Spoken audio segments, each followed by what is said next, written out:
La mousse pendait comme des linceuls funèbres aux anciens chênes qui bordaient le chemin menant à la potence, se balançant doucement dans la brise humide des environs de Paris, comme si l'air lui-même pleurait ce qui était sur le point d'arriver. Moi, Aminata Diallo, non pas la célèbre prêtresse de Paris, mais une femme qui partageait son nom et son pouvoir, j'étais au milieu de la foule d'esclaves, forcé d'assister à l'exécution de mon fils de 14 ans, Kofi, pour le crime impardonnable d'avoir volé une seule pomme du verger primé de Maître Beaumont. 13 hommes ont condamné mon garçon à mort. Maître François Beaumont lui-même, gros et suant dans ses beaux habits, avait prononcé la sentence avec l'indifférence désinvolte d'un homme qui chasse une mouche. 12 contremaîtres avaient hoché la tête en accord, leur visage affichant le genre de satisfaction qui découle de l'exercice du pouvoir absolu sur les impuissants. 13 âmes qui avaient décidé que la vie d'un enfant valait moins qu'un fruit.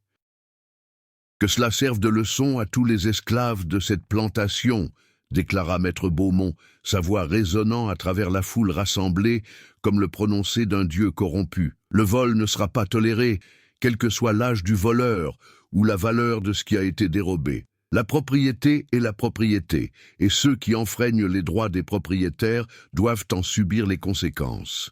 Kofi se tenait sur l'estrade de la potence, les mains liées dans le dos, son jeune visage affichant le genre de dignité qui naît de l'innocence. Faisant face au mal, il avait pris la pomme non pas pour lui, mais pour sa petite sœur, Fatima, qui souffrait d'une forte fièvre depuis 3 jours et ne pouvait rien garder sauf les fruits. Mais les explications n'avaient aucune valeur pour des hommes qui voyaient les esclaves comme du bétail, et non comme des êtres humains avec des familles et des sentiments. « Maman !» cria Kofi, sa voix claire et forte malgré la terreur qu'il devait ressentir. « Prends soin de Fatima, dis-lui que je l'aime, dis-lui que la pomme était douce. » Ce furent les dernières paroles que mon fils prononça. La trappe s'ouvrit sous ses pieds et la corde brisa son cou avec un bruit de bois qui se fend.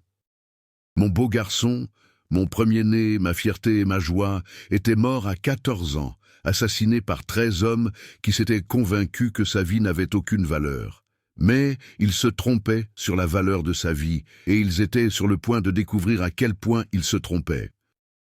Tandis que je me tenais là, regardant le corps de mon fils se balancer dans l'air humide, tandis que j'écoutais les murmures satisfaits des 13 hommes qui l'avaient tué, tandis que je sentais le poids de la douleur et de la rage s'installer dans mes os comme une présence physique, je commençais à planifier leur destruction avec la précision méthodique d'un maître artisan. J'étais Aminata Diallo, fille d'Aminata Diallo, petite fille d'Aminata Diallo, une lignée de femmes qui avait transporté la connaissance ancestrale de nos aïeux africains à travers l'océan et les générations de captivité qui avaient tenté de nous dépouiller de tout ce qui nous rendait humaines. Le pouvoir qui coulait dans mes veines était plus ancien que l'esclavage, plus ancien que la France, plus ancien que le Dieu chrétien que Maître Beaumont prétendait lui donner la domination sur d'autres êtres humains. Les 13 hommes qui avaient assassiné mon fils n'avaient aucune idée de ce qu'ils avaient réveillé.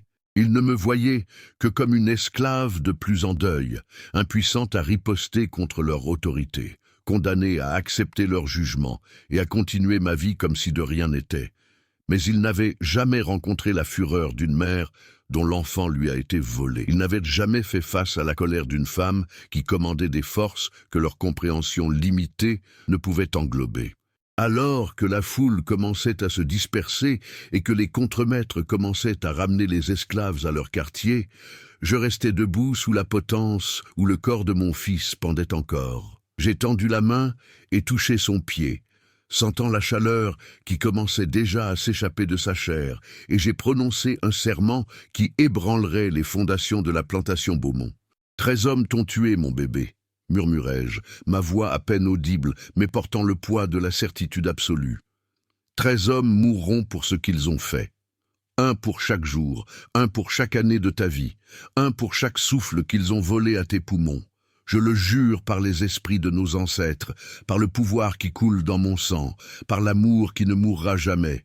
même si ton corps a été brisé. La mousse s'agita dans la brise, comme si les arbres eux-mêmes écoutaient mes paroles. Et quelque part au loin, un oiseau commença à chanter une mélodie qui ressemblait à une marche funèbre. Les esprits se rassemblaient déjà, attirés par la promesse de justice et l'odeur du sang qui coulerait bientôt en paiement de la vie innocente qui avait été prise. Maître Beaumont et ses 12 contremaîtres n'avaient aucune idée qu'ils venaient de signer leurs propres arrêts de mort. Ils pensaient avoir démontré leur pouvoir en tuant un enfant pour avoir volé une pomme. Mais en réalité, ils avaient scellé leur destin en assassinant le fils d'une femme qui pouvait invoquer des forces au-delà de leur compréhension ou de leur contrôle. La maison de la plantation se dressait au loin comme un monument blanc à la cruauté humaine. Ses colonnes et ses balcons conçus pour afficher une image de douce civilisation française. Mais je pouvais voir à travers la façade la pourriture qui se cachait dessous. Je pouvais sentir la corruption spirituelle émanant d'hommes qui avaient construit leur richesse sur la brutalisation systématique d'autres êtres humains.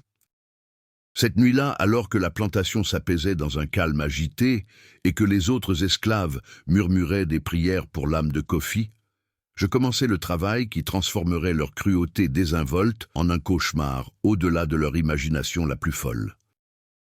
Dans la petite cabane que je partageais avec Fatima et 2 autres femmes esclaves, j'ai nettoyé un espace sur le sol en terre battue et j'ai commencé à rassembler les matériaux dont j'aurais besoin pour créer les instruments de leur destruction.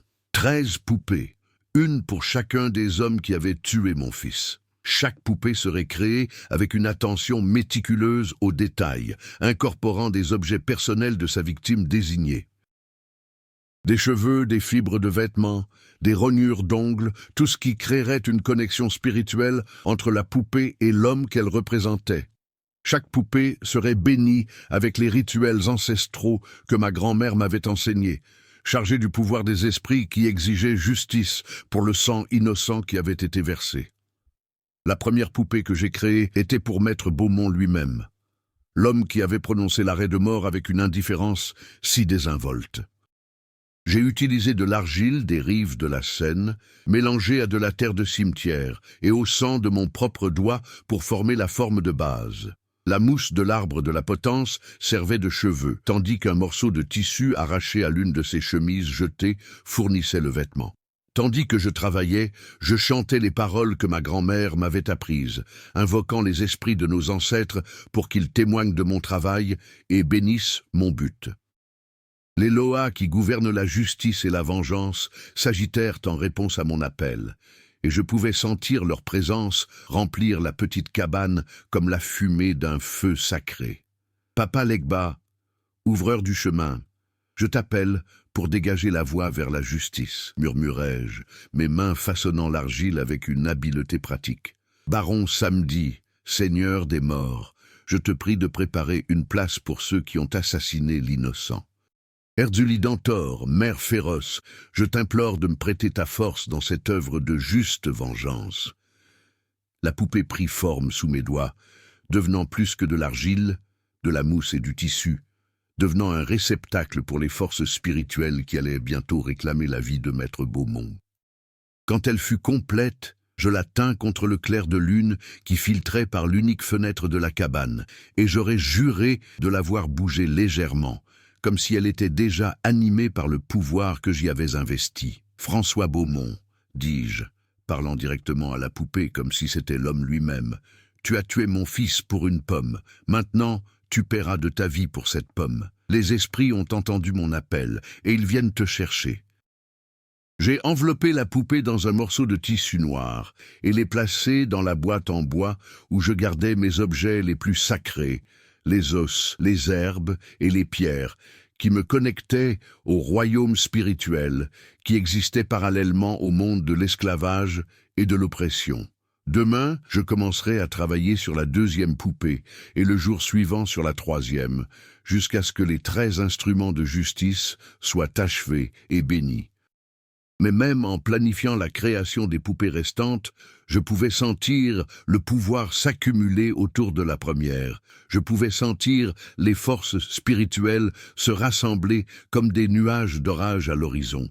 Il restait moins de 2 semaines à vivre à Maître Beaumont, bien qu'il n'ait aucune idée que sa mort approchait déjà avec la certitude inexorable de la marée. Les 12 autres hommes qui avaient participé au meurtre de mon fils le suivraient dans la tombe un par un, jour après jour, jusqu'à ce que la dette de sang soit entièrement payée. La plantation qui avait pris la vie de mon fils deviendrait une maison funéraire. Un monument au prix terrible qui doit être payé lorsque du sang innocent est versé au nom du maintien d'un système maléfique. Je pensais à Kofi pendant que je travaillais, me souvenant de son rire et de sa nature douce, de son amour pour sa petite sœur et de ses rêves de liberté un jour. Il avait été un bon garçon, gentil et généreux, et plein d'espoir malgré les circonstances de sa naissance. Il méritait de vivre, de grandir, d'avoir ses propres enfants et de leur raconter des histoires sur leur grand-mère qui les aimait avant même leur naissance. Au lieu de cela, il était mort, son corps pendant à une corde parce que 13 hommes avaient décidé que sa vie valait moins qu'une pomme. Mais sa mort ne serait pas vaine. Elle serait le catalyseur d'un règlement de compte qui ébranlerait les fondations mêmes du système de plantation, démontrerait à quiconque se souciait d'y prêter attention qu'il y avait des forces dans le monde plus puissantes que les fouets et les chaînes, et la cruauté désinvolte d'hommes qui se prenaient pour des dieux. La mousse à l'extérieur de ma fenêtre s'agita dans la brise nocturne, et quelque part dans l'obscurité, je pouvais entendre le son des tambours. Pas des tambours physiques, mais le rythme spirituel qui reliait tous les enfants de l'Afrique à leur terre ancestrale et au pouvoir qui y résidait. Les esprits s'éveillaient, attirés par la promesse de justice et l'odeur du sang qui coulerait bientôt en paiement du crime qui avait été commis. 13 hommes ont tué mon fils. 13 hommes mourraient. Le compte à rebours commencerait demain, et il ne se terminerait que lorsque le dernier d'entre eux aurait payé le prix ultime pour sa participation à l'assassinat d'un enfant innocent. Les poupées vaudou, qui serviraient d'instrument à leur destruction, prenaient déjà forme dans mon esprit, chacune créée dans le but précis de réclamer une vie particulière d'une manière particulière. Les esprits guideraient mes mains pendant que je travaillais, bénirait chaque poupée avec le pouvoir d'atteindre le royaume spirituel et de réclamer sa victime désignée. Maître Beaumont et ses 12 contremaîtres pensaient avoir démontré leur pouvoir en tuant un enfant. Mais ils avaient en fait réveillé quelque chose de bien plus dangereux qu'ils ne pouvaient l'imaginer. La mère dont ils avaient assassiné le fils était sur le point de devenir leur némésis, et les anciens pouvoirs qu'elle servait affûtaient déjà leurs griffes pour le festin de vengeance qui était sur le point de commencer.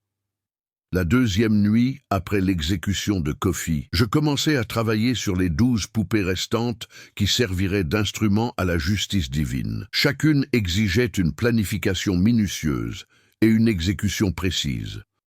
Car la connexion spirituelle entre la poupée et sa victime désignée devait être parfaite pour que la malédiction se concrétise. J'avais appris ces arts de ma grand-mère, qui les avait appris de sa grand-mère avant elle, dans une chaîne ininterrompue de connaissances qui remontait à la terre-mère de l'autre côté de l'océan. La 2e poupée était pour Guillaume Mercier, le contremaître en chef qui avait été le premier à acquiescer à l'arrêt de mort de Maître Beaumont.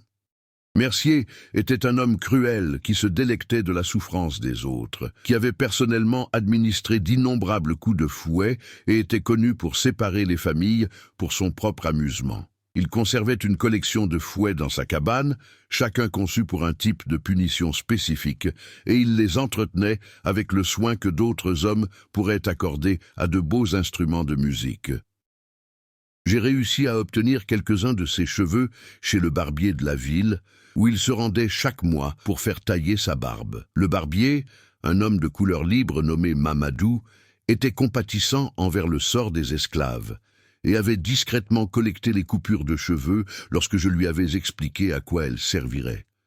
Il comprenait le pouvoir du vaudou et respectait la justice qu'il pouvait apporter lorsque la loi n'offrait aucun recours.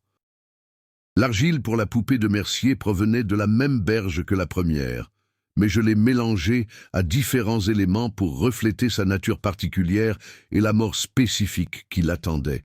De l'argile rouge pour la violence qu'il infligeait aux autres. De la terre de cimetière provenant de la tombe d'un homme mort par suffocation et quelques gouttes de mon propre sang pour sceller la connexion spirituelle. Tandis que je façonnais la poupée, je pouvais sentir la présence du baron Samedi se renforcer. Son rire résonnait dans le royaume spirituel alors qu'il se préparait à réclamer une victime de plus. Le Seigneur des Morts prenait un plaisir particulier à collecter les âmes de ceux qui avaient causé de la souffrance aux autres, et il était impatient d'ajouter Guillaume Mercier à sa collection. « Guillaume Mercier », murmurai-je à la poupée pendant que je travaillais. « Tu as lacéré la chair du dos de personnes innocentes, séparé des enfants de leur mère, pris plaisir à la douleur de ceux qui ne pouvaient pas riposter. Maintenant, tu apprendras ce que signifie souffrir, lutter pour respirer, sentir ta vie s'échapper pendant que les autres regardent et ne font rien pour t'aider. » La troisième poupée était pour Pierre Dubois, le plus jeune des contremaîtres, un homme d'à peine 25 ans qui s'était déjà forgé une réputation de cruauté créative. Il se spécialisait dans la torture psychologique, utilisant les menaces et l'humiliation pour briser l'esprit de ses victimes avant de recourir à la violence physique. Il avait une haine particulière pour les enfants, les considérant comme de futures menaces pour la sécurité de la plantation, et il avait été particulièrement vocal dans son soutien à l'exécution de Kofi. Pour la poupée de Dubois, j'ai utilisé de la mousse qui avait été trempée dans l'eau d'un marais, symbolisant la mort par noyade qui l'attendait. L'argile fut mélangée à de la boue provenant du fond du marais, où l'on disait que résidaient les esprits de ceux qui étaient morts noyés. Un bouton de son manteau, obtenu en soudoyant l'un des esclaves domestiques qui lavait son linge, fournissait la connexion personnelle qui permettrait à la malédiction de trouver sa cible. « Ah, Pierre Dubois !» dis-je, tenant la poupée achevée contre le clair de lune. « Tu t'es délecté des larmes des enfants, tu as trouvé du plaisir à briser l'esprit de ceux qui auraient dû être protégés. Les eaux te réclameront, elles rempliront tes poumons comme tu as rempli le cœur des autres de désespoir. » La quatrième poupée était pour Henri Rousseau, un contremaître connu pour utiliser le feu comme outil de punition. Il avait brûlé les mains des esclaves pris en train de voler, utilisé des fers rougis pour marquer le visage de ceux qui avaient tenté de s'échapper, et avait une fois forcé un groupe de travailleurs des champs à regarder pendant qu'il incendiait leur petite chapelle, parce qu'ils tenaient des offices religieux non autorisés. La poupée de Rousseau fut faite avec de l'argile qui avait été cuite dans un four, puis mélangée à des cendres de la chapelle brûlée, et quelques brins d'une chemise qui avait été brûlée lors d'une de ces séances de punition. L'ironie spirituelle était parfaite. L'homme qui utilisait le feu comme arme serait lui-même consumé par les flammes. « Henri Rousseau !» scandai-je, sentant la chaleur du feu spirituel commencer à s'accumuler autour de la poupée. « Tu as brûlé la chair des innocents, détruit les lieux sacrés où les gens cherchèrent du réconfort dans leur souffrance. Maintenant, tu brûleras comme tu as fait brûler les autres. Tu sentiras les flammes consumer ta chair, comme tu as consumé l'espoir de ceux sous ton pouvoir. » Chaque poupée successive exigeait une planification plus minutieuse et des préparations spirituelles plus spécifiques. La cinquième poupée était pour Jacques Laurent, un homme qui se targuait de sa capacité à dresser les chevaux et appliquait les mêmes techniques pour briser les êtres humains. La sixième était pour Étienne Moreau, qui avait développé un système de punition basé sur la faim et se délectait à regarder ses victimes devenir faibles et désespérées. La septième poupée représentait Louis Fontaine, un contremaître qui se spécialisait dans l'utilisation de chiens pour traquer les esclaves en fuite et qui avait dressé sa meute à être particulièrement féroce dans ses attaques contre les fugitifs capturés.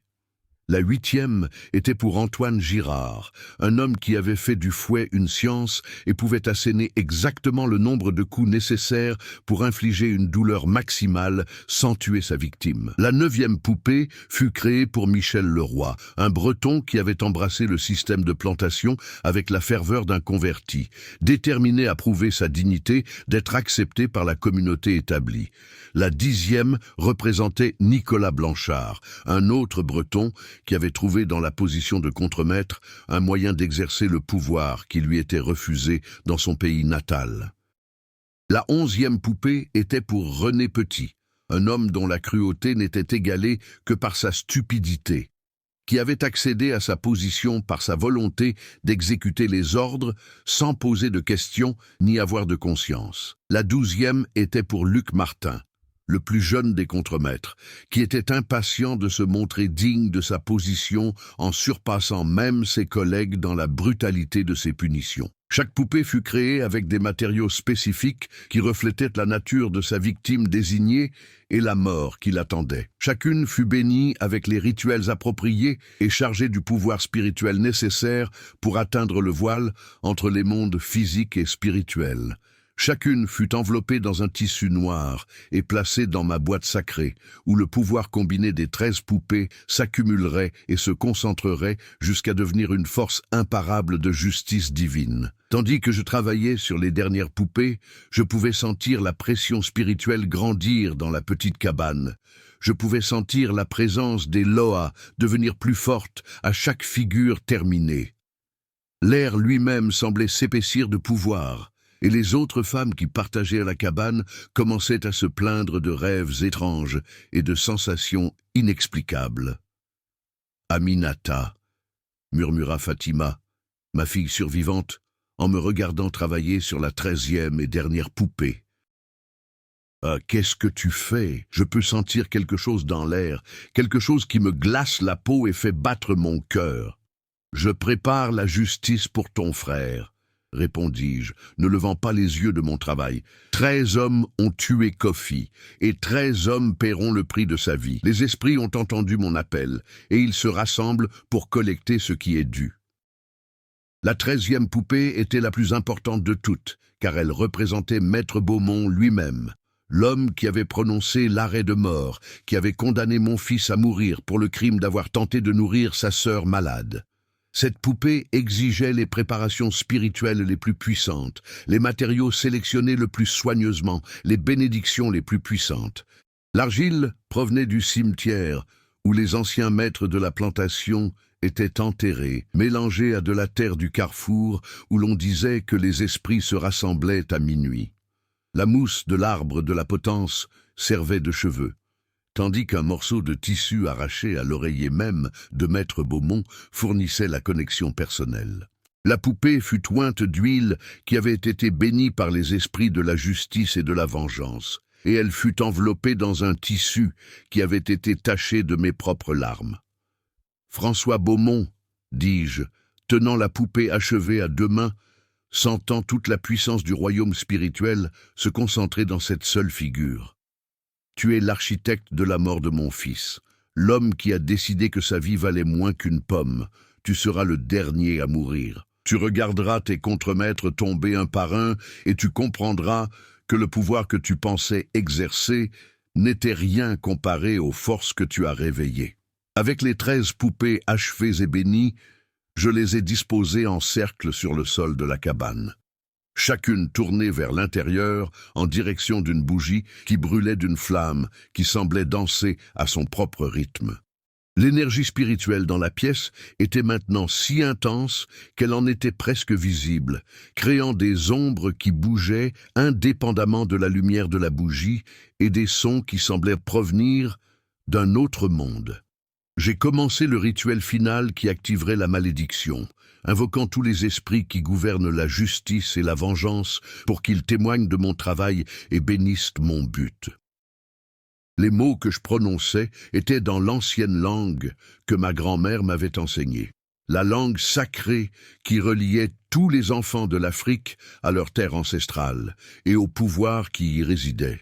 Esprit des ancêtres, entendez mon appel, scandai-je, sentant le pouvoir s'accumuler autour de moi comme un orage sur le point d'éclater. Un enfant a été assassiné, du sang innocent a été versé. La justice a été refusée par ceux qui prétendent la servir. Je vous appelle à corriger ce tort, à réclamer la vie de ceux qui ont pris la vie de mon fils, à démontrer qu'il existe des pouvoirs dans ce monde plus grands que les fouets et les chaînes des hommes mortels. La flamme de la bougie s'éleva soudainement, projetant des ombres dansantes sur les murs, tandis que les esprits répondaient à mon appel. Je pouvais sentir leur présence remplir la cabane. Je pouvais sentir leur empressement à commencer le travail de justice qui avait été retardé depuis trop longtemps. Les 13 poupées semblaient palpiter de leur propre lumière intérieure, chacune connectée à sa victime désignée par des fils invisibles de pouvoir spirituel. Que le compte à rebours commence, murmurai-je, sentant la malédiction se concrétiser avec la finalité d'un marteau de juge. 13 jours, 13 morts, 13 paiements pour la vie d'un enfant innocent. Que personne ne dise que le sang de l'innocent peut être versé sans conséquence, que les impuissants n'ont aucun recours contre les puissants, que les esprits de nos ancêtres ont oublié comment rendre la justice à ceux qui la méritent. Le rituel était complet, la malédiction était activée, et le compte à rebours vers la justice avait commencé. Demain, le premier des 13 hommes mourrait, et chaque jour suivant apporterait une autre mort jusqu'à ce que la dette soit entièrement payée. Maître Beaumont et ses contremaîtres n'avaient aucune idée de ce qui les attendait, aucune compréhension des forces qu'ils avaient réveillées lorsqu'ils avaient décidé d'assassiner un enfant pour avoir volé une pomme. Mais ils apprendraient, une mort à la fois, qu'il existait des pouvoirs dans le monde, plus anciens et plus terribles que leur cruauté désinvolte, que le sang de l'innocent criait vengeance depuis le royaume spirituel, et que l'amour d'une mère pouvait atteindre au-delà de la tombe pour réclamer justice pour son fils assassiné. Les poupées vaudou étaient assises en cercle comme des sentinelles silencieuses, chacune chargée du pouvoir de réclamer une vie spécifique d'une manière spécifique. Les esprits se rassemblaient, attirés par la promesse de sang et l'odeur de la justice, longtemps retardée. La plantation qui semblait si sûre dans son pouvoir était sur le point de devenir une maison funéraire, et les hommes qui se croyaient intouchables étaient sur le point d'apprendre le vrai sens de la peur. L'aube se leva, grise et humide, sur la plantation Beaumont, le matin qui marquerait le début de la fin pour 13 hommes qui avaient assassiné un enfant innocent. Tandis que j'accomplissais mes tâches quotidiennes à la grande maison, servant le petit déjeuner, nettoyant les chambres, faisant semblant d'être l'esclave soumise qu'il s'attendait à ce que je sois, je pouvais sentir les forces spirituelles que j'avais réveillées s'agiter comme une tempête en formation, se préparant à réclamer leur première victime. Les 13 poupées vaudou restaient cachées dans ma cabane, enveloppées dans un tissu noir et chargées du pouvoir d'atteindre le voile entre les mondes et de réclamer la vie de ceux qui avaient condamné mon fils à mort. Mais leur influence s'étendait déjà sur la plantation comme une peste invisible, touchant l'esprit et le corps des hommes marqués par les premiers murmures de leur condamnation imminente. Guillaume Mercier, le contremaître en chef, qui serait le premier à mourir, semblait exceptionnellement agité alors qu'il faisait ses rondes matinales. Je l'ai observé depuis la fenêtre de la cuisine alors qu'il inspectait les quartiers des esclaves, remarquant la façon dont il n'arrêtait pas de se toucher la gorge et de l'éclaircir, comme si quelque chose y était coincé. Le nœud coulant spirituel était déjà en train de se resserrer autour de son cou, bien qu'il n'ait aucune idée de ce qui lui arrivait. « Un problème avec votre gorge, monsieur Mercier ?» demanda l'un des travailleurs des champs, un homme nommé Quam, qui avait senti la piqûre du fouet de Mercier plus de fois qu'il ne pouvait en compter. « Occupe-toi de tes affaires, garçon !» répliqua Mercier. Mais sa voix commençait déjà à paraître tendue, comme si parler exigeait plus d'efforts que d'habitude. « Retourne au travail avant que je ne te donne quelque chose de réel dont t'inquiéter. » Mais même en proférant ces menaces, Mercier continuait de tousser et de s'éclaircir la gorge, sa main se déplaçant inconsciemment vers son cou comme pour desserrer un collier invisible. Les esprits étaient déjà au travail, préparant son corps à la mort qui viendrait avec le coucher du soleil. J'ai accompli mes tâches avec la calme satisfaction de quelqu'un qui savait que justice était enfin rendue. Tandis que j'époussetais le bureau de maître Beaumont, je pouvais le voir par la fenêtre, debout sur le porche d'entrée, inspectant son domaine avec la satisfaction suffisante d'un homme qui se croyait intouchable. Il n'avait aucune idée que sa propre mort n'était qu'à 12 jours de distance, que les forces spirituelles se rassemblant autour de sa plantation allaient bientôt réclamer sa vie ainsi que celle de ses subordonnés. Les autres contremaîtres vaquaient à leurs occupations quotidiennes, ignorant qu'ils vivaient leurs derniers jours sur terre. Pierre Dubois surveillait les travailleurs des champs avec sa cruauté habituelle. Henri Rousseau inspectait l'équipement avec son souci du détail caractéristique, et les autres accomplissaient leur devoir comme si rien n'avait changé. Mais je pouvais voir les signes d'interférence spirituelle commencer à se manifester. De petits accidents, des moments de confusion, un sentiment général de malaise qui semblait s'installer sur toute la plantation comme un brouillard. Au fil de la journée, l'état de Mercier s'est visiblement aggravé. Sa voix est devenue de plus en plus rauque, et il a commencé à avoir du mal à avaler même des liquides. Dans l'après-midi, il toussait presque constamment, un bruit rauque et aboyeur qui résonnait sur la plantation et attirait des regards inquiets des autres contremaîtres. « Peut-être devriez-vous aller voir le docteur », suggéra Pierre Dubois lors de la réunion de l'après-midi. « Cette toux n'a pas l'air naturel. »« Ce n'est que l'air humide, » répondit Mercier.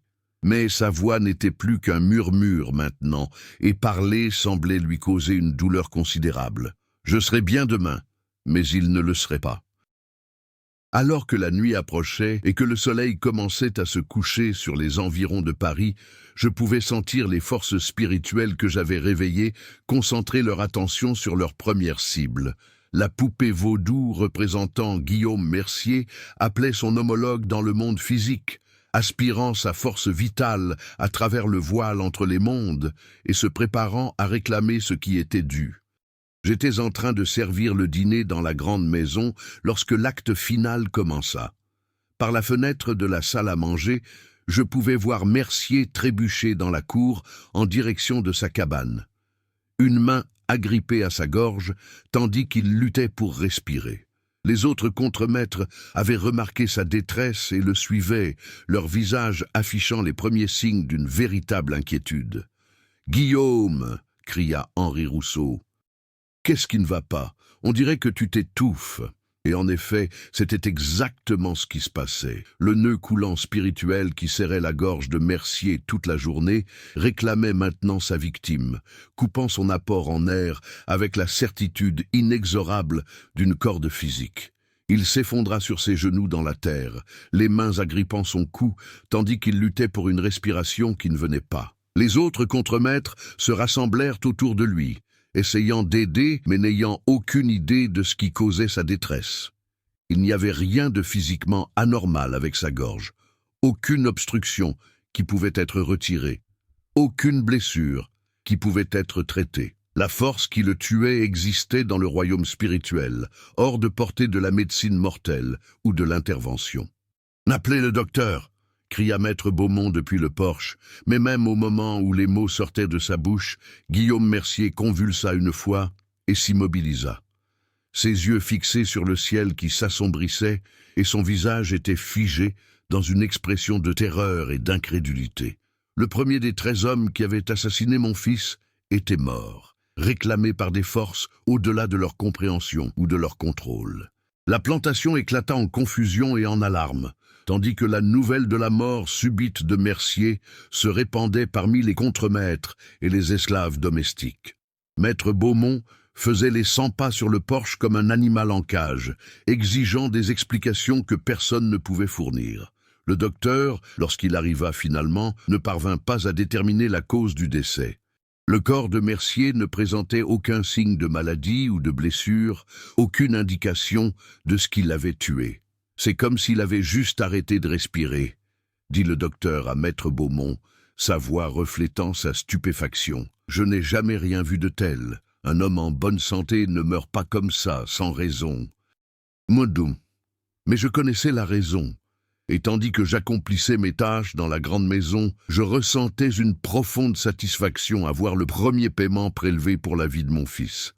Les forces spirituelles que j'avais réveillées prouvaient leur pouvoir, démontrant qu'il y avait des conséquences à l'assassinat d'enfants innocents, que la justice pouvait être atteinte même lorsque la loi n'offrait aucun recours. La deuxième mort survint exactement 24 heures plus tard, comme je savais qu'elle le ferait. Pierre Dubois, le jeune contremaître qui se spécialisait dans la torture psychologique, fut retrouvé flottant face contre terre dans le marais qui bordait la plantation. Son corps ne présentait aucun signe de violence, aucune indication qu'il avait été attaqué ou assassiné. Il s'était simplement noyé, malgré le fait qu'il était un excellent nageur qui avait grandi au bord de l'eau. « Il a dû tomber de cheval », suggéra l'un des autres contremaîtres. Mais le cheval fut retrouvé en train de paître paisiblement à proximité, ne montrant aucun signe d'avoir désarçonné son cavalier. Peut-être qu'il a eu une sorte de crise, qu'il a perdu connaissance et qu'il est tombé à l'eau. Mais il n'y avait pas d'explication médicale à la mort de Dubois. Tout comme il n'y en avait pas eu pour celle de Mercier, la poupée vaudou qui le représentait avait appelé les esprits de l'eau, l'avait attiré dans le marais, où le Loa qui gouverne la noyade avait réclamé sa vie en paiement de la souffrance qu'il avait infligée aux autres. La plantation était maintenant dans un état de panique mal contrôlé. 2 contremaîtres morts en 2 jours, tous 2 de causes inexplicables, tous 2 de manière qui défiait l'explication rationnelle. Maître Beaumont convoqua une réunion de ses subordonnés restants, exigeant des réponses et des explications qu'aucun d'eux ne pouvait fournir. « Ce n'est qu'une coïncidence », déclara-t-il, mais sa voix manquait de conviction. 2 malheureux accidents, rien de plus. Nous ne pouvons pas laisser la superstition et la peur interférer avec le fonctionnement de cette plantation. Mais la superstition et la peur étaient exactement ce dont on avait besoin pour comprendre ce qui se passait. Le monde rationnel de la suprématie blanche et de l'administration des plantations n'avait pas de cadre pour comprendre les forces spirituelles qui réclamaient systématiquement la vie de ceux qui avaient assassiné un enfant innocent. La 3e mort survint à l'heure, comme je savais qu'elle le ferait. Henri Rousseau, le contremaître qui se spécialisait dans l'utilisation du feu comme outil de punition, fut retrouvé brûlé vif dans sa cabane. Le feu n'avait consommé que son corps, laissant le reste de la pièce intacte. Une impossibilité qui défiait toutes les lois naturelles, mais qui prenait tout son sens dans le royaume spirituel où la justice était rendue. La lampe à huile a dû exploser, suggéra l'un des contremaîtres restants. Mais il n'y avait aucune preuve d'une explosion de lampe, aucun signe d'un quelconque accélérant qui aurait pu provoquer un incendie aussi localisé. Rousseau avait simplement brûlé, consumé par le même élément qu'il avait utilisé pour torturer les autres, réclamé par les esprits du feu qui avaient répondu à mon appel à la justice. Au 4e jour, le schéma devenait clair. Même pour ceux qui refusaient de croire au surnaturel. Un contremaître mourait chaque jour, chaque mort survenant d'une manière qui reflétait les cruautés spécifiques que cet homme avait infligées aux autres. La plantation était dans le chaos, les contremaîtres restants ayant peur de dormir seuls et la population esclave commençant à montrer des signes d'espoir et de défiance qui avaient été absents pendant des années. C'est cette Aminata, entendis-je, l'un des esclaves domestiques chuchoter à un autre. Elle a le pouvoir, tout comme sa grand-mère l'avait. Elle invoque la mort sur les hommes qui ont tué son garçon. « Tais-toi », répondit l'autre, regardant nerveusement autour de lui. « Ne les laisse pas t'entendre parler comme ça. Ils vont penser que nous sommes tous impliqués dans ce qui se passe. » Mais les hommes blancs de la plantation étaient trop effrayés et confus pour penser clairement à quoi que ce soit. Ils faisaient face à des forces au-delà de leur compréhension, confrontant un pouvoir que leurs esprits rationnels ne pouvaient accepter ou comprendre. La confiance absolue qui caractérisait autrefois leur domination s'effondrait face à des morts qui défiaient l'explication et à un schéma qui suggérait une intervention surnaturelle. La 4e mort fut Jacques Laurent, l'homme qui se vantait de sa capacité à briser les chevaux et les êtres humains. Il fut retrouvé piétiné à mort dans l'écurie. Son corps était écrasé par des sabots qui n'avaient laissé aucune trace dans la terre autour de lui. Les chevaux de l'écurie étaient calmes et imperturbables, ne montrant aucun signe d'avoir été impliqués dans un quelconque incident violent. La cinquième mort fut Étienne Moreau, qui avait développé un système de punition basé sur la faim.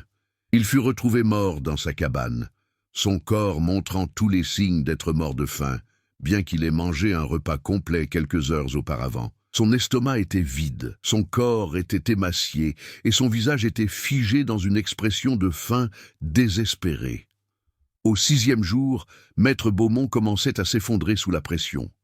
Il avait perdu la moitié de ses contremaîtres en moins d'une semaine, et la plantation devenait impossible à gérer. Les hommes blancs restants avaient trop peur de s'aventurer seuls, et la population esclave commençait à montrer des signes d'espoir et de défi qui étaient absents depuis des années. « Nous avons besoin d'aide », dit-il à sa femme pendant le dîner, sa voix tremblante d'une peur mal contrôlée. « Appelez la milice, faites venir des enquêteurs de Paris. Faites quelque chose pour arrêter ce qui se passe ici. » Mais ce qui se passait ne pouvait être arrêté par des milices ou des enquêteurs. Les forces spirituelles que j'avais réveillées étaient hors de portée de l'intervention mortelle, guidées par une justice qui transcendait la loi humaine et alimentée par l'amour d'une mère qui ne serait pas refusée. La sixième mort fut Louis Fontaine, le contremaître qui se spécialisait dans l'utilisation de chiens pour traquer les esclaves en fuite. Il fut retrouvé brutalement assassiné derrière les chenils, son corps déchiqueté par des dents et des griffes qui n'avaient laissé aucune autre trace. Les chiens furent retrouvés endormis paisiblement dans leurs enclos, ne montrant aucun signe d'avoir été impliqués dans une quelconque attaque. La septième mort fut Antoine Girard, l'homme qui avait fait du fouet une science. Il fut retrouvé battu à mort dans sa cabane, son corps montrant le schéma précis des blessures qu'il avait infligées à d'innombrables esclaves au fil des ans. Mais il n'y avait aucune arme sur la scène, aucun signe de lutte, aucune indication de la manière dont le passage à tabac avait été administré. Alors que la première semaine de décès se concluait et que la deuxième semaine commençait, la plantation avait été transformée d'un symbole de suprématie blanche en une maison d'horreur où la mort rôdait dans les couloirs et réclamait une nouvelle victime chaque jour. Les contremaîtres restants fonctionnaient à peine, sursautant aux ombres et se cabrant à chaque bruit inattendu. Mais le compte n'était pas encore complet. 6 hommes étaient morts, mais 7 autres restaient pour payer le prix de l'assassinat de mon fils.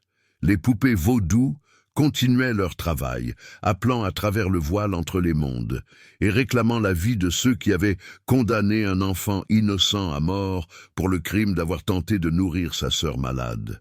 La justice était servie, une mort à la fois, et les esprits ne se reposeraient pas tant que la dette ne serait pas entièrement payée. Le 8e jour se leva avec une patte de terreur, planant sur la plantation Beaumont comme une présence physique.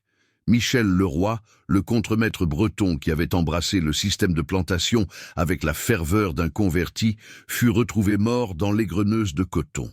Son corps était écrasé par des machines qui s'étaient d'une manière ou d'une autre activées pendant la nuit, bien qu'elles aient été éteintes et sécurisées.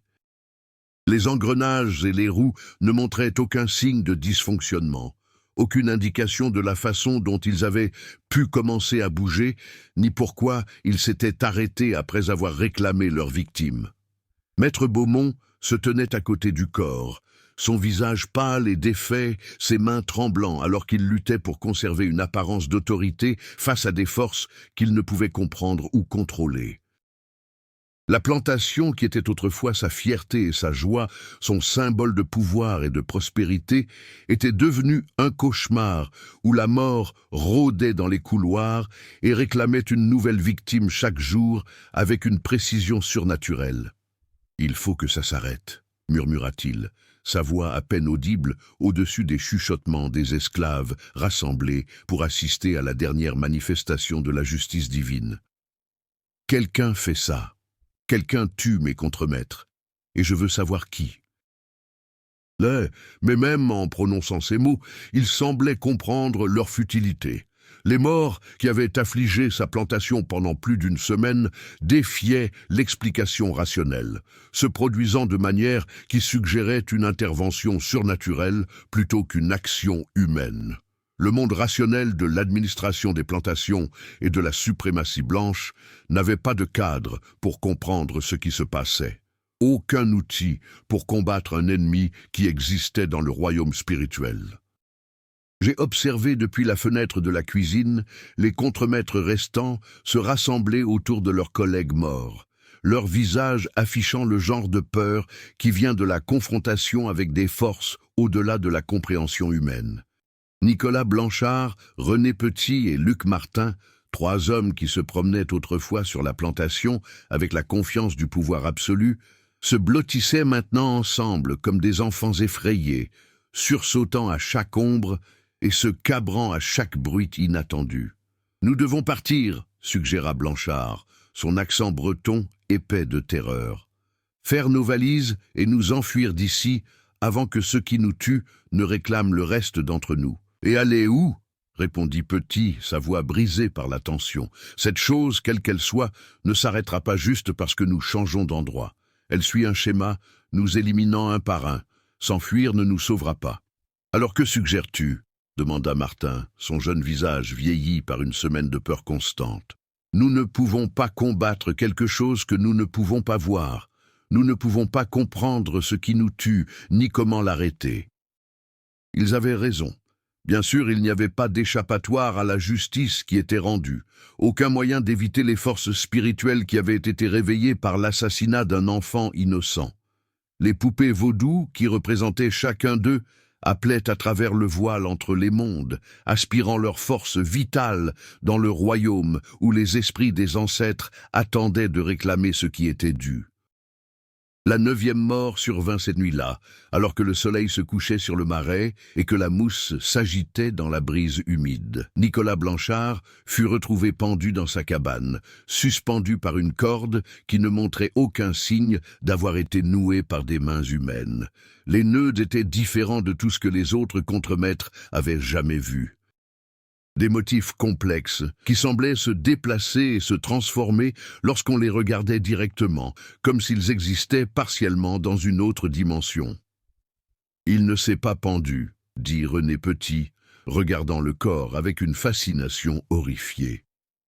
Nicolas n'était pas du genre à abandonner, pas le genre d'homme qui prend sa propre vie. Quelqu'un lui a fait ça. « Mais qui ?» demanda Luc Martin, sa voix à peine un murmure. Qui aurait pu entrer dans sa cabane sans être vu, l'aurait maîtrisé et pendu comme ça? Et quel genre de corde fait des nœuds comme ça? Il n'avait pas de réponse, parce que les réponses se trouvaient dans un royaume qu'il refusait de reconnaître ou de comprendre. Les forces spirituelles qui réclamaient leur vie une par une opéraient selon des lois qui transcendaient la réalité physique, suivaient des schémas qui reflétaient la justice cosmique qui gouvernait l'univers sous son apparence superficielle de chaos et d'aléatoire. Maître Beaumont avait appelé à l'aide depuis Paris, faisant venir des enquêteurs et des miliciens pour tenter de résoudre le mystère des contremaîtres mourants. Mais les hommes qui arrivèrent ne trouvèrent rien que leurs esprits rationnels puissent comprendre. Aucune preuve d'action humaine dans les morts qui défiait la loi naturelle. Ils interrogèrent la population esclave, cherchant des signes de conspiration ou de rébellion, mais ne trouvèrent que le genre de satisfaction silencieuse qui vient de voir la justice enfin rendue. « Les esclaves ne parlent pas », rapporta le capitaine Dubois, l'officier de la milice qui avait été chargé d'enquêter sur les morts. Ils prétendent ne rien savoir de ce qui se passe, mais il y a quelque chose dans leurs yeux, comme s'ils assistaient à un spectacle qu'ils attendaient de voir depuis des années. Bien sûr qu'ils apprécient, répondit amèrement Maître Beaumont. Ils voient mes contremaîtres mourir, et ils pensent que c'est une sorte de rétribution divine, mais ce n'est pas l'œuvre de Dieu, c'est un meurtre simple et clair, et quelqu'un va payer pour cela. Mais il se trompait sur la nature de ce qui se passait, et son incapacité à comprendre les forces spirituelles à l'œuvre finirait par contribuer à sa propre destruction. Les morts qui réclamaient ses contremaîtres étaient bel et bien une rétribution divine. Justice rendue par des pouvoirs plus anciens que le christianisme et plus terribles que toute action humaine. La 10e mort fut René Petit, retrouvé gelé dans sa cabane malgré la chaleur. Son corps était recouvert de glace qui fondait dès qu'on la touchait, et son visage était figé dans une expression de terreur absolue. La cabane ne présentait aucun signe d'un quelconque mécanisme de refroidissement. Aucune indication de la façon dont la température aurait pu chuter suffisamment pour geler un être humain. « C'est impossible », dit le docteur, examinant le corps de Petit avec une stupéfaction croissante. « On ne peut pas mourir de froid par temps chaud. Il n'y a pas d'explication naturelle à ce qui est arrivé à cet homme. » Mais les explications naturelles étaient sans importance face aux forces surnaturelles. Les esprits qui gouvernent la glace et le froid avaient répondu à mon appel à la justice, avaient réclamé la vie de Petit en paiement de la souffrance qu'il avait infligée aux autres. La poupée vaudou qui le représentait avait appelé le royaume de l'hiver et de la mort, tirant le froid à travers le voile entre les mondes pour réclamer sa victime. Au 11e jour, seul Luc Martin restait parmi les contremaîtres, un jeune homme à peine sorti de l'adolescence, qui avait été impatient de se montrer digne de sa position en surpassant ses collègues en brutalité. Il n'était plus qu'une coquille brisée de son ancienne personne, incapable de dormir ou de manger, sursautant à chaque ombre et se cabrant à chaque bruit inattendu. « Je vais mourir demain », dit-il à Maître Beaumont, sa voix atone de résignation. Quoi que ce soit qui nous tue, il suit la liste et c'est mon tour. Ça ne sert à rien de fuir, ça ne sert à rien de se cacher, ça me trouvera où que j'aille. Ne parle pas comme ça, répondit Maître Beaumont, mais sa voix manquait de conviction. Nous trouverons un moyen d'arrêter ça, de trouver qui est responsable et de les faire payer pour ce qu'ils ont fait. Mais même en prononçant ces mots, il semblait comprendre leur futilité.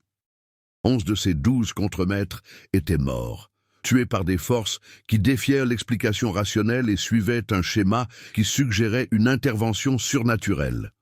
La plantation qui était autrefois son symbole de pouvoir et de prospérité était devenue une maison funéraire, où la mort réclamait une nouvelle victime chaque jour avec une précision d'horloger. La 11e mort survint à minuit, alors que Luc Martin était assis dans la maison principale sous garde armée, entouré de soldats de la milice qui avaient été désignés pour le protéger. Malgré leur vigilance, malgré leurs armes et leur entraînement, ils ne purent rien faire pour empêcher les forces spirituelles qui réclamèrent sa vie alors qu'il était assis parmi eux. Martin s'arrêta simplement de respirer, sa force vitale aspirée à travers le voile entre les mondes par la poupée vaudou qui le représentait. Un instant, il était vivant et terrifié. L'instant d'après, il était mort. Son corps ne présentait aucun signe de violence ou de maladie, aucune indication de ce qui l'avait tué. Les soldats qui le gardaient ne purent que regarder avec horreur et stupéfaction, incapables de comprendre ce dont ils avaient été témoins. « Comment ?» demanda le capitaine Dubois, sa voix tremblante d'un mélange de peur et de frustration. « Comment est-il mort ? Nous le surveillions. Nous étions juste là. Et il a simplement cessé de vivre. Il n'y a pas de blessure, pas de poison, aucun signe de ce qui l'a tué. C'est le vaudou, murmura l'une des esclaves domestiques, une femme nommée Awa, qui travaillait à la grande maison depuis plus de 20 ans.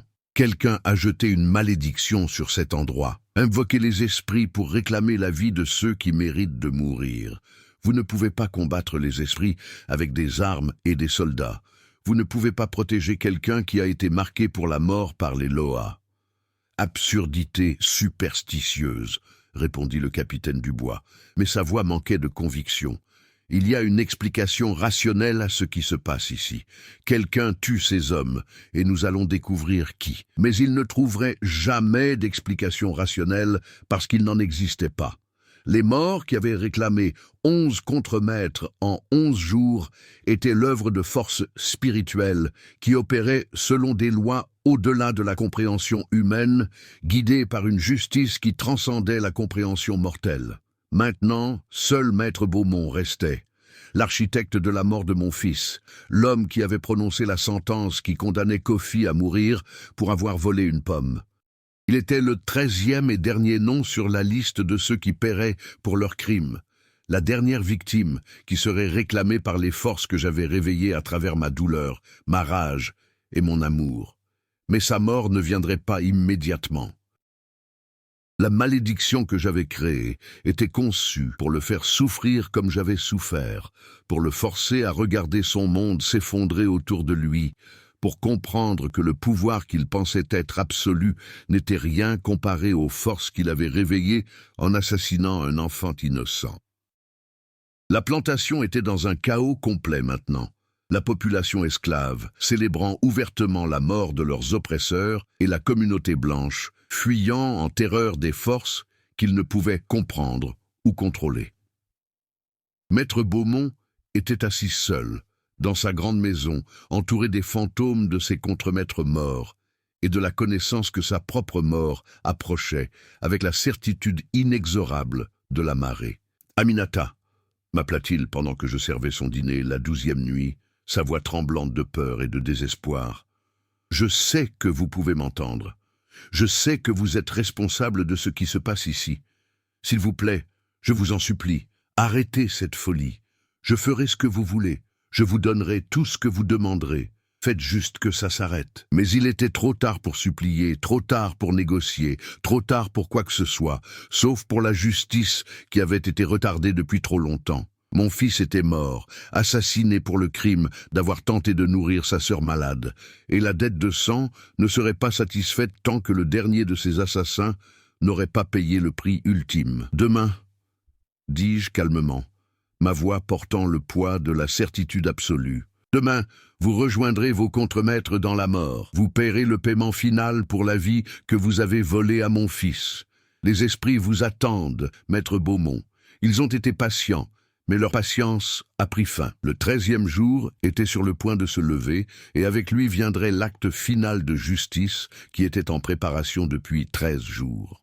Le 13e matin se leva rouge sang sur la plantation Beaumont, peignant la mousse et les cyprès dans des nuances de cramoisie qui semblaient prophétiser la violence qui se conclurait avant que le soleil ne se couche à nouveau. Maître François Beaumont était assis seul dans son bureau, entouré des débris de son empire en ruine, de factures impayées, de lettres de créanciers, de rapports d'esclaves s'enfuyant dans le chaos qui avait consumé sa plantation autrefois prospère. 12 de ses 13 contremaîtres étaient morts, réclamés par des forces qui défiaient l'explication rationnelle et suivaient un schéma qui suggérait une intervention surnaturelle. Les employés blancs restants avaient fui en terreur, les planteurs voisins refusaient de venir visiter, et même la milice locale s'était retirée après avoir été témoins de morts qui défiaient leur compréhension du monde naturel. J'ai accompli mes tâches dans la grande maison, avec la calme satisfaction de quelqu'un qui savait que justice était enfin rendue. Tandis que j'époussetais les meubles et balayais les sols, je pouvais sentir les forces spirituelles que j'avais réveillées se rassembler pour leur acte final, se préparant à réclamer la vie de l'homme qui avait prononcé l'arrêt de mort de mon fils avec une indifférence si désinvolte. Le 13e poupée vaudou, celle qui représentait Maître Beaumont lui-même, appelait à travers le voile entre les mondes avec une intensité croissante. Je pouvais sentir son pouvoir s'accumuler comme un orage sur le point d'éclater. Je pouvais sentir les esprits des ancêtres affûter leurs griffes pour le festin de vengeance qui était sur le point de commencer. « Aminata !» m'appela Maître Beaumont alors que j'entrais dans son bureau pour nettoyer, sa voix vidée de son désespoir et de sa terreur. « Asseyez-vous avec moi un instant, je veux vous parler. » J'ai interrompu mon travail et les regardé directement, voyant pour la première fois l'étendue totale de ce que 12 jours de terreur surnaturelle lui avaient fait. Ses cheveux étaient devenus complètement blancs. Son visage était mince et marqué par une vieillesse prématurée, et ses mains tremblaient d'un tremblement qui semblait provenir de son âme même. « Vous savez ce qui se passe ici, » dit-il, sa voix à peine un murmure. « Vous savez pourquoi mes contremaîtres meurent, pourquoi cette plantation est devenue une maison d'horreur. C'est à cause de votre fils, n'est-ce pas, à cause de ce que nous avons fait à Kofi. » « Ce que vous avez fait à Kofi, corrigeai-je. ma voix calme et ferme, malgré la magnitude de ce qui était sur le point de se produire. Vous avez tué mon fils pour avoir volé une pomme, l'avez condamné à mort pour avoir tenté de nourrir sa sœur malade. Vous et 12 autres hommes avez décidé que sa vie valait moins qu'un fruit. C'était la loi, protesta-t-il faiblement. Le vol est le vol, quel que soit l'âge ou la motivation du voleur. J'appliquais les règles qui gouvernent cette plantation, je maintenais l'ordre qui fait fonctionner la société. Votre loi, répondis-je, sentant les forces spirituelles se rassembler autour de nous comme des nuages d'orage invisibles. De votre ordre, votre société construite sur le sang et la souffrance de personnes que vous refusez de reconnaître comme des êtres humains. Mais il existe des lois plus anciennes que les vôtres, maître Beaumont. Il existe des pouvoirs dans ce monde qui se moquent de vos règles et se soucient de la justice. Il me regarda avec le genre d'espoir désespéré qui vient d'un homme qui se noie s'accrochant à n'importe quelle bouée de sauvetage disponible. Y pouvez-vous arrêter ça? Pouvez-vous suspendre les forces que vous avez réveillées? Je vous libérerai tous les esclaves de cette plantation. Je vous donnerai de l'argent, de la terre, tout ce que vous voudrez. Faites juste que ça s'arrête. Il est trop tard pour négocier, dis-je, m'approchant de son bureau où il était voûté comme un vieil homme brisé. 12 hommes sont morts, et vous êtes le 13e. Le compte sera complet avant la fin de cette journée, et la dette sera payée intégralement. S'il vous plaît, murmura-t-il, des larmes coulant sur son visage. J'ai une femme, des enfants. Ils ne méritent pas de souffrir pour ce que j'ai fait. Si vous devez vous venger, prenez-la seulement sur moi. Mon fils avait une mère et une sœur, répondis-je, ne ressentant aucune pitié pour ses larmes ou ses supplications. Il avait 14 ans, toute la vie devant lui. Vous avez pris cette vie sans y penser ni hésiter, l'avez condamné à mort pour le crime d'amour. Maintenant, vous paierez le prix qu'exige la justice. Comme invoqué par mes paroles, les forces spirituelles qui s'étaient accumulées pendant la matinée concentrèrent soudainement leur attention sur le bureau où nous étions assis. La température dans la pièce chuta sensiblement. Les ombres semblèrent s'épaissir et bouger indépendamment de leur source, et l'air lui-même commença à s'épaissir d'une présence presque tangible. Maître Beaumont le sentit aussi, ses yeux s'écarquillant d'horreur alors qu'il percevait l'approche de force au-delà de sa compréhension.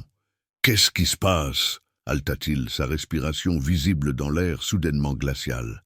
« Qu'y a-t-il dans cette pièce avec nous ?»« La justice, » répondis-je simplement. « Les esprits de mes ancêtres, les lois qui gouvernent la mort et la rétribution, les forces que vous avez réveillées en assassinant un enfant innocent, ils sont venus collecter ce qui est dû. » La manifestation commença lentement avec des ombres qui se déplaçaient contre la lumière et des sons qui semblaient provenir d'un autre monde. Le bureau de maître Beaumont commença à trembler. Les papiers éparpillés sur sa surface bruissaient, comme s'ils étaient soufflés par un vent invisible. Les portraits de ses ancêtres qui tapissaient les murs semblaient regarder avec des yeux accusateurs, leurs visages peints se déplaçant et changeant à mesure que le royaume spirituel faisait pression contre le monde physique. « Non », murmura maître Beaumont, s'éloignant de son bureau et trébuchant vers la porte. « Ce n'est pas réel, ça ne peut pas arriver. » Mais la porte se referma avant qu'il ne puisse l'atteindre. Les lourds panneaux de chêne vibrant, comme si quelque chose de massif l'avait frappé de l'autre côté. Les fenêtres firent de même, leurs volets se fermant avec des claquements qui résonnèrent dans la maison comme des coups de feu. Nous étions enfermés ensemble dans le bureau, prédateurs et proies, tandis que les forces spirituelles que j'avais réveillées se préparaient à réclamer leur victime finale. La température continua de chuter et de la glace commença à se former sur les fenêtres, malgré la chaleur des environs de Paris à l'extérieur. La respiration de maître Beaumont sortait en bouffées visibles alors qu'il se pressait contre le mur, les yeux écarquillés de terreur, tandis qu'il observait l'impossible se dérouler devant lui. « Vous êtes une sorcière !» halta-t-il, sa voix craquant de peur. Une adoratrice du diable. Vous avez vendu votre âme à des forces obscures.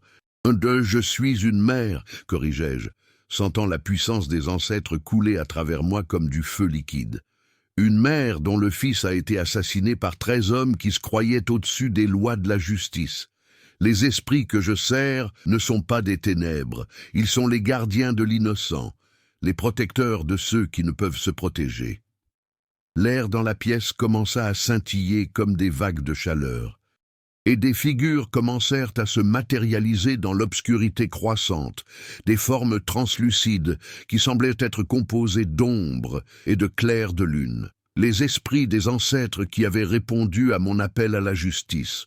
Ils se déplaçaient avec intention et dignité, encerclant Maître Beaumont comme des juges se préparant à prononcer la sentence. Parmi eux, je pouvais voir l'esprit de ma grand-mère, l'Aminata Diallo, originale, qui m'avait enseigné les arts que j'avais utilisés pour orchestrer cette vengeance. Ses yeux brûlaient d'une juste fureur tandis qu'elle regardait l'homme qui avait assassiné son arrière-petit-fils, et sa voix résonnait dans le royaume spirituel avec des mots de condamnation et de jugement. « François Beaumont », entonna son esprit, les mots semblant provenir de partout et de nulle part à la fois. « Tu as versé le sang innocent. Assassiner un enfant pour le crime d'amour n'a montré aucune miséricorde envers ceux sous ton pouvoir. Le temps est venu pour toi de faire face aux conséquences de tes actions. » Maître Beaumont tomba à genoux, son corps tremblant de terreur alors qu'il se retrouvait encerclé par des forces au-delà de sa compréhension ou de son contrôle. « Je suis désolé, » sanglota-t-il, sa voix étouffée par le désespoir. « Je suis désolé pour ce que j'ai fait à votre garçon. J'avais tort. J'ai été cruel. J'ai été tout ce que vous dites que j'ai été. S'il vous plaît, laissez-moi juste vivre. Laissez-moi faire amende honorable. » « Faire amende honorable ?» demandai-je, ma voix portant le poids de 13 jours de douleur et de rage accumulés. Quelle réparation peut ramener mon fils? Quelle compensation peut restaurer la vie que vous lui avez volée? Vous aviez le pouvoir de montrer de la miséricorde lorsqu'il était sur votre potence, et vous avez choisi la cruauté à la place. Maintenant, les esprits vous montreront la même miséricorde que vous avez montrée à Kofi. Les forces spirituelles qui remplissaient la pièce commencèrent à concentrer leur attention sur Maître Beaumont avec une intensité croissante. Je pouvais voir la force vitale commencer à s'écouler de son corps. Je pouvais regarder les années de son existence être aspirées par des pouvoirs qui opéraient selon des lois au-delà de la compréhension mortelle. Mais cette mort ne serait ni rapide ni miséricordieuse. La malédiction que j'avais créée était conçue pour le faire souffrir comme mon fils avait souffert, pour le forcer à expérimenter la terreur et l'impuissance que Kofi avait ressentie lorsque la corde avait serré son cou. Maître Beaumont commença à vieillir visiblement, ses cheveux devenant blancs et tombants, sa peau se ridant et se relâchant à mesure que les décennies passaient en quelques minutes. Son corps devint frêle et faible, sa respiration devint laborieuse, et ses yeux se voilèrent à l'approche de la mort. « S'il vous plaît, » murmura-t-il, sa voix à peine audible maintenant. « Arrêtez ça. Je ne peux pas.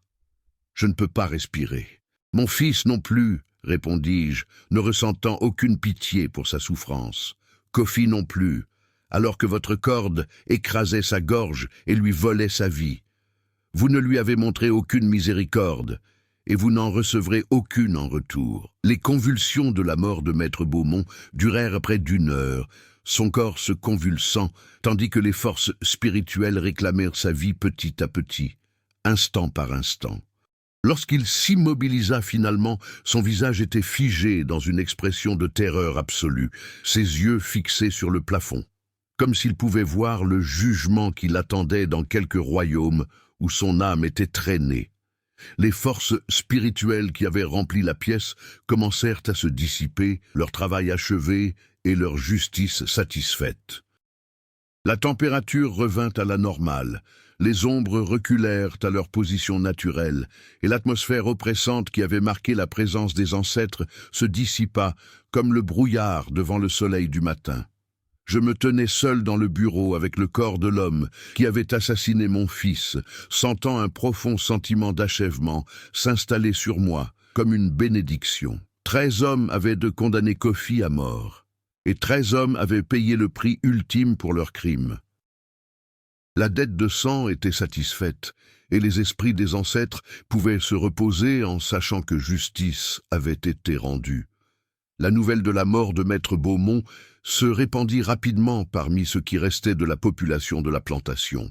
Mais à ce moment-là, la majorité des esclaves s'était déjà enfuis vers la liberté, comprenant que les événements surnaturels des 13 derniers jours avaient effectivement détruit le système qui les maintenait en captivité. La maison de la plantation resta vide, à l'exception de moi et de ma fille Fatima.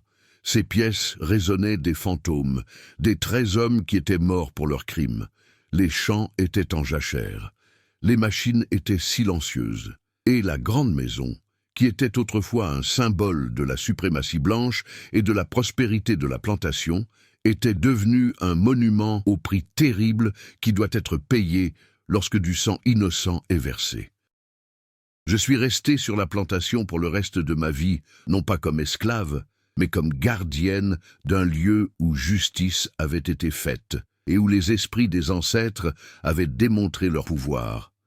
Des visiteurs venaient parfois voir la femme qui avait maudit toute une plantation, mais la plupart restaient à l'écart, comprenant que certains endroits étaient trop chargés d'énergie spirituelle pour être approchés en toute sécurité par les non-initiés. Les 13 poupées vaudou qui avaient servi d'instruments à la justice divine furent enterrées sous le chêne où mon fils avait été pendu, leur travail terminé et leur pouvoir épuisé. Mais leur influence perdura dans les histoires qui se répandirent à travers la France. Des contes d'une mère qui avait invoqué la colère des ancêtres pour venger son fils assassiné. 13 poupées, 13 morts, 13 jours devinrent un avertissement chuchoté dans les quartiers d'esclaves à travers la France. Ne vous en prenez pas au fils d'une femme vaudou. Ne versez pas de sang innocent.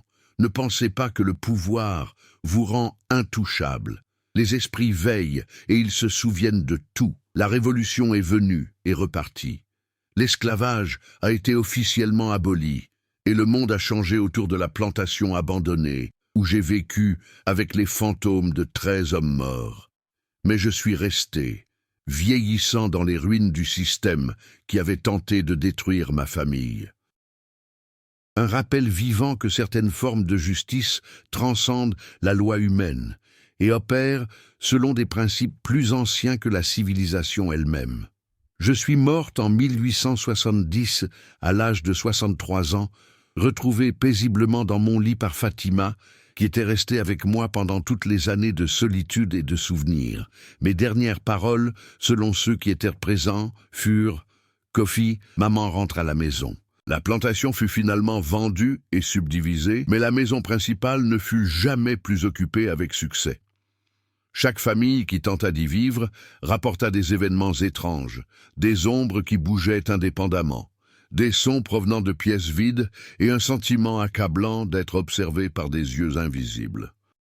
La légende locale affirmait que les esprits des 13 hommes morts étaient piégés sur la propriété, condamnés à errer sur les lieux où ils avaient commis leurs crimes jusqu'à la fin des temps. Mais ceux qui comprenaient la vraie nature de ce qui s'était passé savaient mieux. Les esprits qui hantaient la plantation n'étaient pas ceux des coupables, mais les gardiens qui restaient pour s'assurer que de telles injustices ne se reproduisent jamais.